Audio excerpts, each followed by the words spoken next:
La Biblia es clara en que los últimos días estarán marcados por un engaño sin precedentes, a una escala nunca antes vista en el mundo. En estos tiempos, debemos ser vigilantes, perspicaces y estar profundamente arraigados en la verdad de la palabra de Dios.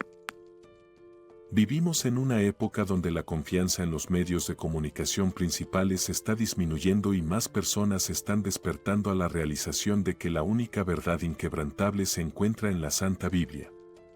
Sin embargo, el engaño no se limita al mundo exterior de la iglesia, también se infiltra en nuestros lugares de culto e incluso en nuestras vidas personales. Antes de centrarnos en el engaño dentro de la iglesia, es crucial abordar a aquellos que se engañan a sí mismos. La Biblia habla extensamente sobre este peligro y nos advierte repetidamente sobre el engaño que caracterizará los últimos días. En el libro de Mateo, capítulo 24, versículos 4 y 5, Jesús dijo: «Cuidado con que nadie los engañe, porque muchos vendrán en mi nombre, diciendo, yo soy el Mesías, y engañarán a muchos». Esta advertencia subraya la prevalencia y gravedad del engaño en los tiempos finales. Pablo resuena este sentimiento en el segundo a los Tesalonicenses, capítulo 2, donde habla del inicuo cuya venida estará marcada por todo tipo de demostraciones de poder a través de señales y maravillas que sirven a la mentira. Este engaño será tan fuerte que llevará a muchos lejos de la verdad. En nuestro tiempo, vemos manifestaciones de estas advertencias con el surgimiento de falsos profetas, la propagación de información errónea y el creciente desconfianza en las instituciones tradicionales. Todo esto apunta a un mundo al borde de una profunda decepción, donde las personas están cada vez más escépticas de los medios de comunicación tradicionales y se están volcando hacia fuentes alternativas. Antes de adentrarnos en el engaño dentro de la iglesia, es imperativo centrarnos en el peligro del autoengaño, al cual la Biblia se dirige con gran urgencia. En el libro de Mateo, capítulo 7, versículos 21 a 23, Jesús entrega una advertencia escalofriante: «No todo el que me dice, Señor, Señor, entrará en el reino de los cielos, sino el que hace la voluntad de mi Padre que está en los cielos. Muchos me dirán en aquel día, Señor, Señor, ¿no profetizamos en tu nombre, y en tu nombre expulsamos demonios, y en tu nombre hicimos muchos milagros? Les diré claramente, nunca los conocí. Apártense de mí, hacedores de maldad». Este pasaje no es un escenario hipotético, es un evento real que ocurrirá, involucrando a personas reales cuyos destinos eternos están en juego. Es una advertencia contundente de Jesús mismo sobre la posibilidad de autoengaño en asuntos de significado eterno. Imagina estar ante Jesús, aquel a quien has profesado seguir, cuyo nombre has invocado en tus oraciones y cuyas enseñanzas quizás incluso has predicado. Te sientes seguro de tu salvación porque has profetizado en su nombre, has expulsado demonios en su nombre y has realizado muchas maravillas en su nombre. Has predicado grandes sermones y has llevado gente a Cristo, pero entonces escuchas las palabras más escalofriantes imaginables: «Nunca te conocí. Apártate de mí, tú que practicas la iniquidad». Estas palabras deberían hacernos temblar, ya que subrayan la diferencia entre la actividad religiosa externa y la fe genuina y obediente. Jesús no se impresiona por nuestra capacidad de realizar tareas religiosas ni por nuestras exhibiciones públicas de piedad. Lo que busca es un corazón que realmente lo conozca y esté alineado con su voluntad. Pablo nos insta en el segundo a los Corintios, capítulo 13, versículo 5, «Examínense a sí mismos para ver si están en la fe. Pónganse a prueba, ¿no se dan cuenta de que Cristo Jesús está en ustedes, a menos, claro, que no pasen la prueba?» Este pasaje indica claramente que habrá individuos que creen que están sirviendo a Cristo y están salvados, pero serán rechazados por Él. Este pasaje debería llevarnos a un momento profundo de autoexamen. Debemos preguntarnos, ¿estamos realmente viviendo conforme a la voluntad del Padre, o simplemente estamos pasando por los movimientos de la actividad religiosa? ¿Conocemos a Jesús íntimamente y Él nos conoce a nosotros? Jesús dijo en el libro de Juan, capítulo 14, versículo 15, si me aman, guardarán mis mandamientos. Esta es la forma en que Dios mide nuestro amor por Él, a través de nuestra obediencia. Amar a Dios con todo nuestro corazón, alma, mente y fuerza, y amar a nuestros prójimos como a nosotros mismos es la esencia de hacer la voluntad del Padre. La fe genuina no se trata solo de creer en Jesús, se trata de seguirlo y obedecer sus mandatos. Es sobre alinear nuestras vidas con sus propósitos y vivir sus enseñanzas. En todos los aspectos de nuestras vidas, significa entregar nuestra voluntad a la suya y permitir que Él nos transforme desde dentro hacia afuera. La Biblia enseña sobre un mundo espiritual muy real. Negar la realidad del mundo espiritual es negar la misma Biblia, es rechazar las instrucciones del apóstol Pablo en el libro de Efesios, capítulo 6, versículo 12, porque no luchamos contra carne y sangre, sino contra principados, contra potestades, contra los gobernantes de las tinieblas de este mundo, contra la maldad espiritual en las alturas. El mal está presente en el mundo, basta con mirar a nuestro alrededor y es evidente que hay una fuerza maligna real influyendo en este mundo en el que vivimos. ¿Por qué más la gente de esta generación llamaría bueno al mal y mal al bueno? ¿Por qué celebrarían comportamientos que Dios detesta? ¿Por qué parece que la gente ha perdido el sentido común general? El mal está presente, Satanás, el caído, es descrito como el Dios de este mundo y está influyendo en las mentes de las personas de este mundo. No seas un cristiano ingenuo, observa cómo se desarrolla el mundo y podrás ver claramente un espíritu maligno en él. Si hay un grupo de personas que debería entender el mundo espiritual, son los cristianos. Hay dos tipos básicos de espíritus demoníacos que aparecen repetidamente en el Nuevo Testamento, uno son los espíritus inmundos y el otro son los demonios. Ahora, veamos estos términos individualmente. En el Nuevo Testamento, el término espíritu inmundo proviene de las palabras griegas átaros, que significa impuro en un sentido ceremonial, moral o espiritual.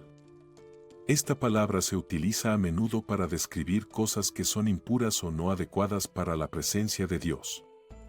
Pneuma, esta palabra puede significar espíritu, viento o aliento. En el contexto de espíritu inmundo, se refiere a una entidad o ser espiritual. Cuando las dos palabras se combinan en el Nuevo Testamento, como en átaros pneuma, generalmente se traducen al inglés como espíritu inmundo. Este término se refiere a menudo a espíritus o entidades demoníacas que son contrarias a Dios y a su pureza. El término espíritu inmundo aparece más de 16 veces en el Nuevo Testamento. En cuanto a demonios o diablos, en el Nuevo Testamento el término traducido como diablos en algunas versiones en inglés proviene de dos palabras griegas principales. Diabolos, esta palabra se traduce típicamente como diablo en muchas Biblias en inglés, y de aquí obtenemos el término diabólico en inglés. Diablo significa calumniador o acusador. En el Nuevo Testamento, a menudo se refiere específicamente a Satanás, el adversario. Daimonion, esta palabra a menudo se traduce como demonios en muchas versiones modernas en inglés de la Biblia. Daimonion se refiere a espíritus malignos menores o seres sobrenaturales subordinados a Satanás. Cuando el Nuevo Testamento se refiere a individuos que están poseídos por demonios o tienen un espíritu inmundo, se utiliza comúnmente este término. Mientras que diablo se refiere usualmente en singular a Satanás, daimonion es el término más utilizado en el contexto de posesiones demoníacas en el Nuevo Testamento, apareciendo más de 60 veces. Así, en el Nuevo Testamento hay una distinción entre el uso de espíritu inmundo por un lado y demonio por el otro, ambos seres son reales.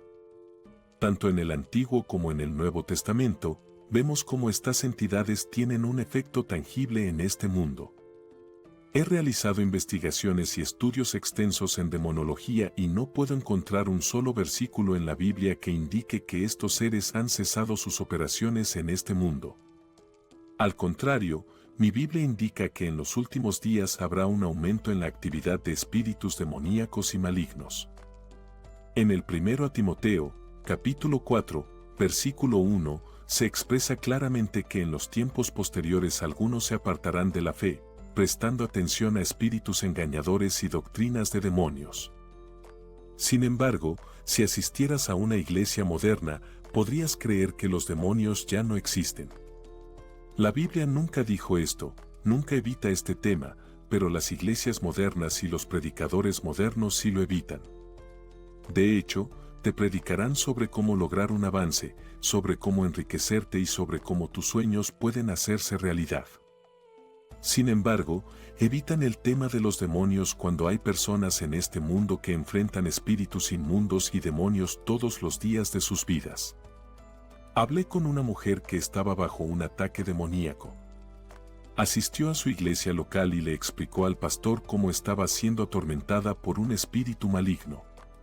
Describió cómo literalmente veía objetos moverse en su casa sin ninguna intervención humana, cómo las puertas se cerraban de golpe cuando no había nadie alrededor y en algunas ocasiones sentía que una fuerza invisible la empujaba cuando estaba sola en su casa. A veces, mientras dormía, era sacada de su cama. Ella sentía constantemente una presencia ominosa y la sensación de ser observada. En lugar de ayudar a esta mujer, el pastor la rechazó. ¿Puedes imaginarlo? Una mujer oprimida por fuerzas demoníacas fue a una iglesia buscando ayuda y fue rechazada. Ese mismo día, compró una Biblia y comenzó a leerla en voz alta. La presencia ominosa que sentía empezó a disminuir con el tiempo. Las manifestaciones demoníacas que experimentaba se volvieron menos frecuentes. Su liberación de este espíritu maligno no fue inmediata, fue un proceso. ¿Y sabes qué le trajo alivio? Simplemente leyendo la Biblia y conociendo a Jesús. Eventualmente, todos los eventos paranormales y demoníacos en su vida cesaron. Esto subraya un punto esencial sobre los espíritus malignos: no te temen a ti, tu conocimiento o tus recursos. Recuerda, estos son espíritus que han existido mucho más tiempo que cualquiera de nosotros. No nos temen, temen a Jesús, temen a Dios Todopoderoso. En el libro de Santiago, capítulo 2, versículo 19, se dice: tú crees que hay un Dios, haces bien. Los demonios también creen y tiemblan. Vivimos en una época donde el mundo está saturado de espíritus inmundos. Permíteme desviarme un momento para discutir sobre la posesión demoníaca. La posesión demoníaca no terminó con la Biblia. Hoy en día, continúa la posesión demoníaca. Gran parte de la ilegalidad, maldad y el mal que presenciamos en nuestro mundo puede atribuirse a la posesión demoníaca. Vivimos en una era saturada de diablos y seres espirituales. Nuestro mundo está lleno de espíritus malignos e impuros, hay multitudes de ellos, un número incalculable. Invaden la vida de las personas y están presentes en todos los rincones de la tierra, aunque mucha gente no los perciba. Las personas son atormentadas por ellos incluso en sus propios hogares, demasiado asustadas para compartir sus experiencias. Estas personas ven figuras sombrías, escuchan pasos inexplicables, sufren pesadillas y hasta temen dormir en sus propias casas. Podría contar más relatos sobre encuentros de personas con espíritus malignos, pero ese no es el punto central de mi sermón. El mensaje principal es claro: si estás experimentando un ataque demoníaco, acude a Jesús. Hay poder en el nombre de Jesús, hay victoria en el nombre de Jesús, hay salvación en el nombre de Jesús, hay esperanza y plenitud en el nombre de Jesús, hay liberación. En el nombre de Jesús hay autoridad, sanación, paz, redención, refugio, luz, libertad, fuerza, gracia, vida eterna, santificación, misericordia y amor. También hay protección, restauración y, según la Biblia, no hay otro nombre dado entre los hombres por el cual debamos ser salvados, excepto el nombre de Jesús. En el nombre de Jesús, toda rodilla se doblará y toda lengua confesará que Jesús es el Señor. Para los cristianos, no tenemos que vivir en el temor. Según el libro de Colosenses, capítulo 2, versículo 15, y habiendo despojado a los principados y potestades, los exhibió públicamente, triunfando sobre ellos en la cruz. Considera la imagen que pinta Colosenses 2:15, no habla de un Cristo pasivo que simplemente supera estos poderes, sino de un Cristo triunfante que ha desarmado a las potestades y autoridades, haciendo un espectáculo público y abierto de ellas. Imagina a un guerrero victorioso desfilando a los enemigos derrotados para que todos vean, señalando un triunfo claro e inequívoco. Esta es la imagen de la victoria de Cristo sobre estos espíritus, una victoria tan absoluta que es como una declaración pública para que todos sean testigos. Pero hay más, no solo están estos entes derrotados, sino que también temen a Jesucristo. El poder divino y omnipotente de Cristo es tan inmenso que incluso estos espíritus tiemblan ante su nombre. Este profundo respeto que los espíritus tienen por Cristo ofrece a los creyentes una capa adicional de seguridad. Significa que, cuando un cristiano pronuncia el nombre de Jesús, no es solo para pedir ayuda, es un grito de batalla que resuena con victoria y autoridad. Como aconseja Santiago, capítulo 4, versículo 7, someteos, pues, a Dios, resistid al diablo, y huirá de vosotros. Esto no es simplemente una sugerencia, es una estrategia divina arraigada en la naturaleza misma del triunfo de Cristo. Aunque vivimos en una era saturada de diablos y seres espirituales malignos, en un mundo lleno de espíritus impuros y malignos, de los cuales hay multitudes, un número incalculable, no necesitamos temer. ¿Por qué? Un versículo, solo un versículo, 1 de Juan, capítulo 4, versículo 4, dice, hijitos, vosotros sois de Dios y habéis vencido a esos profetas falsos. Porque el que está en vosotros es más grande que el que está en el mundo. En esencia, el Espíritu Divino de Cristo que mora en cada creyente es infinitamente más poderoso que cualquier fuerza eterna, demoníaca o de otro tipo. Por lo tanto, los cristianos no son simples espectadores en la guerra espiritual, son soldados empoderados, armados con la fuerza de Cristo. En conclusión, aunque la presencia de demonios y espíritus impuros es una realidad, los cristianos viven en una realidad mayor, el poder y la victoria sin igual de Jesucristo. Así que cada creyente se mantenga firme, inquebrantable y resuelto, sabiendo que en Cristo no tienen absolutamente nada que temer. Que cada creyente se mantenga firme, inquebrantable y resuelto, sabiendo que en Cristo no tienen absolutamente nada que temer.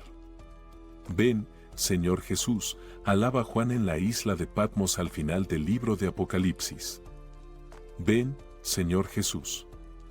Esta es la última oración en la Biblia y, ¿cómo más podrías terminar el libro de Apocalipsis sino con una oración por la llegada del Señor Jesucristo? Ninguna oración en la Biblia es más ferviente, concisa o poderosa. La última oración escrita en la Biblia abarca todo lo que un cristiano espera, todo lo que un cristiano desea.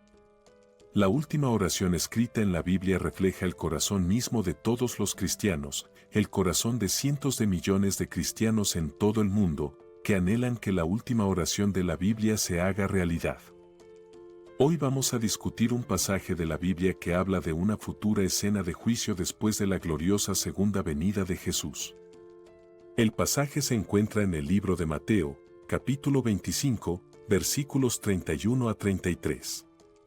Esto no es una parábola, sino una descripción de lo que sucederá cuando Cristo regrese a la tierra para juzgar a los vivos y a los muertos. En Mateo 25, 31-33 se dice que cuando el Hijo del Hombre venga en su gloria, y todos los ángeles santos con él, entonces se sentará en su trono de gloria y delante de él se reunirán todas las naciones y las separará unas de otras, como un pastor separa las ovejas de las cabras. Pondrá las ovejas a su derecha, pero las cabras a su izquierda.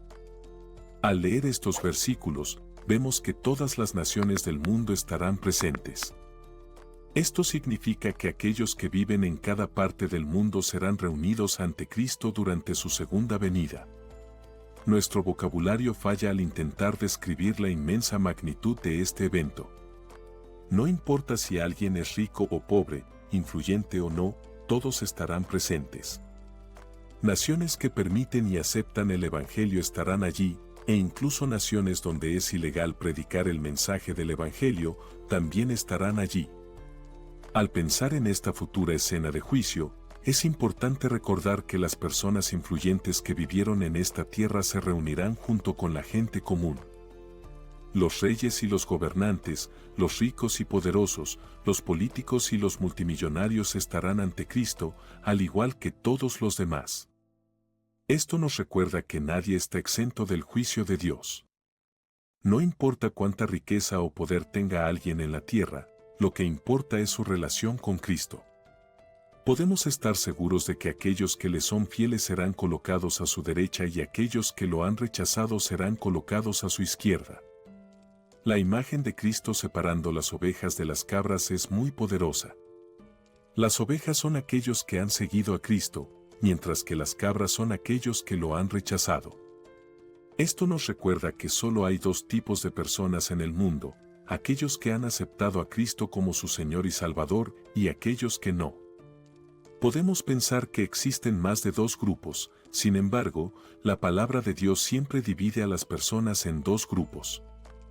Nosotros, los cristianos, con nuestras denominaciones, intentamos separarnos en 7, 30 o 50 grupos diferentes a través de nuestras denominaciones. Sin embargo, la palabra de Dios nos dice clara y precisamente que siempre hay dos grupos, y dentro de esos dos grupos no hay subcategorías. En Mateo, capítulo 25, versículos 31 a 33, los dos grupos son conocidos como las ovejas y las cabras. En 1 Corintios, capítulo 1, versículo 8, los dos grupos son conocidos como los que perecen y los salvados. 1 Corintios 1:8 dice, pues la palabra de la cruz es locura para los que se pierden, pero para los que se salvan, es decir, para nosotros, es poder de Dios. Dios separa el mundo en dos grupos y Cristo Jesús separará a todas las naciones reunidas ante Él en dos grupos. Debemos preguntarnos a qué grupo pertenecemos, ¿estamos siguiendo a Cristo fielmente o lo estamos rechazando? La respuesta a esta pregunta determinará nuestra posición ante Cristo el día del juicio, pues en ese día, cada hombre y mujer recibirá un veredicto y un destino. Según Mateo, capítulo 25, versículo 32, delante de él serán reunidas todas las naciones y las separará unas de otras, como un pastor separa las ovejas de las cabras. Esta división que Jesús realizará separará a las personas, es una división que separará a seres queridos, amigos e incluso iglesias. Esta separación será desgarradora.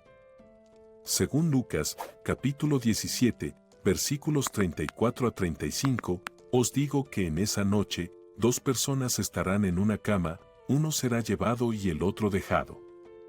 Dos mujeres estarán moliendo grano juntas, una será llevada y la otra dejada.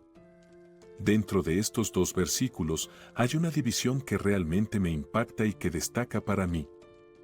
Y esa es la primera división en Lucas 17:3, antes de que dos personas estén en una cama, una será llevada y la otra dejada.